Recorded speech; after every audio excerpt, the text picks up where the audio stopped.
Finally power star के गाने को पीछे छोड़ते हुए राइजिंग स्टार का गाना 100 मिलियन क्रॉस हो गया। आज शाम 8 बजे जब मैं ये वीडियो बना रहा हूँ तब तक टुनटुन यादव जी का गाना 101 मिलियन के आसपास यानी ये क्रॉस 100 मिलियन। बट वही पवन सिंह के गाने की बात करें तो सेम टाइम 100 मिलियन पहुंचने ही वाला है। बिल्कुल 100 मिलियन के रेस में टुनटुन यादव बाजी मार गए।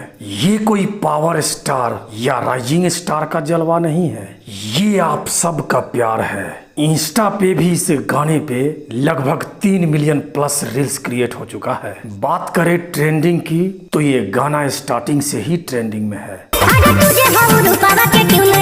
वही पवन सिंह का भी गाना इंस्टा पे ट्रेंडिंग में है, बट अब तक मात्र 2 मिलियन रील्स क्रिएट हुआ है इस गाने पे। मैं फिर से कहता हूँ, ये जलवा इन दोनों का नहीं है, ये जलवा आपकी वजह से है। इन दोनों गाने को एक नजरिया से देखा जाए तो आज के डेट में पवन सिंह से भी ज्यादा टुनटुन यादव जी का फैन फॉलोइंग है। इन दोनों गाने को लेकर आप क्या सोचते हैं, ये हमें कमेंट करके जरूर बताइएगा। धन्यवाद।